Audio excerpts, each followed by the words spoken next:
Hola a todos. Bueno, vamos a intentar resolver el ejercicio que correspondía al último punto del examen, que era un circuito RLC, o sea, compuesto por una resistencia, una inductancia y un capacitor conectados en serie. La corriente pasa a través de ellos y es la misma corriente para cada componente. Otra característica que tiene este circuito es que es atravesado por una corriente alterna que varía en el tiempo su polaridad. Nosotros lo que queremos averiguar es la impedancia, la Z. La impedancia es la resistencia, pero al paso de la corriente alterna. ¿Se acuerdan que la resistencia era el paso a la corriente continua? Es una combinación entre las reactancias de la bobina, el capacitor y la resistencia, que habíamos visto que había una resistencia como componente, y en algunos casos también se tiene en cuenta la resistencia del conductor. No es este el caso. En este caso el conductor es ideal, no tiene resistencia. La resistencia también se mide en ohm. Y la fórmula que representaría la impedancia de este circuito RLC es esta: Z es igual a la raíz cuadrada de la resistencia al cuadrado, el valor que tenga en ohms la resistencia al cuadrado, más la reactancia inductiva menos la reactancia capacitiva, si la reactancia inductiva es mayor que la capacitiva. Si fuese mayor la capacitiva, es la reactancia capacitiva menos inductiva. Esta resta al cuadrado.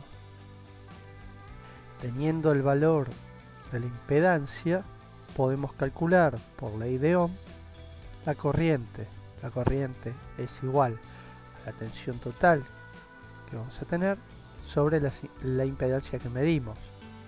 Esto no estaba incluido en el punto, la pregunta final, la 7 del parcial, pero está bueno como deducción. Si tenemos la tensión que alimenta el circuito y la impedancia que calculamos recién, podemos también calcular la corriente que lo atraviesa, y eso nos puede llegar a servir para otros cálculos.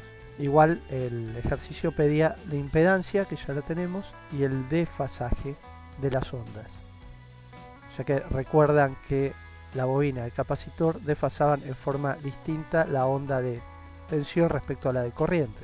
También podemos calcular la caída de tensión en la resistencia, así como lo hacíamos en circuitos series, y por R, o sea la I total que calculamos recién por R, nos va a dar la caída de tensión en esa resistencia.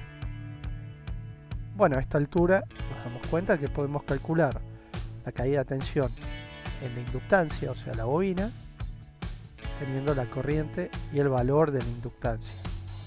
Y finalmente la caída de tensión en el capacitor, creo que no es necesario ni que lo explique.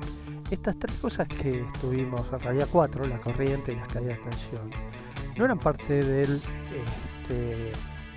punto del parcial, pero siempre me parece bueno ir un poquito más allá y ver cómo está relacionado con lo que vimos anteriormente, sabiendo calcular las caídas de tensión en corriente continua, las resistencias, y con unas mínimos cambios podemos también calcular caídas de tensión en los componentes no lineales, como son el capacitor y la bobina.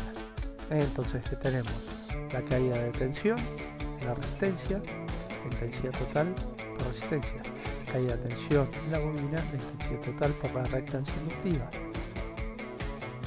y la caída de tensión en el capacitor, la intensidad total por la reactancia capacitiva. Sabemos que la suma de estas tres caídas de tensión tiene que dar igual por Kirchhoff que la tensión de alimentación. La representación es esta: la tensión total en un vector que es corriente alterna es la suma de las tres tensiones, caída de tensión en cada componente. Y en el diagrama vectorial tenemos que la corriente va en un sentido, está en fase con la tensión, que la tensión en la bobina está desfasada 90 grados con respecto a la corriente de la resistencia, y que la tensión del capacitor está desfasada 90 grados, pero opuestos a la de la bobina con respecto a la corriente de la resistencia. Es el diagrama vectorial que nos da. Esto equivalía a decir que era BL, que era mayor, menos BC. Nos va a dar por acá más o menos un vector, por acá, como les decía acá, y esta va a ser la tensión resultante total de la suma vectorial de las tres. Están en fase, la suma no es 1 más 2 más 3, depende de los vectores, porque son tensiones de alterna con formas senoidales. Acá tenemos la tensión a la resistencia, la tensión total, que es la tensión de la inductancia menos la del capacitor. Nos da como resultado este triángulo de tensiones.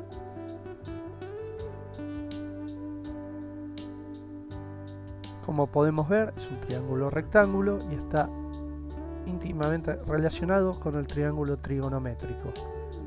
Es un videíto muy simple si lo quieren ver, y acá entra Pitágoras. La tensión total al cuadrado es igual a la tensión a resistencia al cuadrado más la diferencia de la tensión a la bobina menos la tensión del capacitor al cuadrado. Teorema de Pitágoras. Por supuesto, el cuadrado este pasa como raíz cuadrada. Ahora sí está la fórmula bien como bueno, en realidad el teorema de Pitágoras dice que la hipotenusa al cuadrado es igual a la suma de los catetos al cuadrado. Nosotros, para despejarlo, pasamos ese cuadrado dividiendo como raíz, disculpen.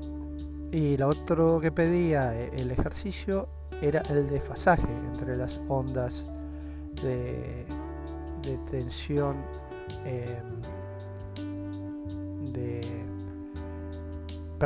la onda de corriente del capacitor y de la bobina, ya que desfasan las corrientes una respecto a la otra.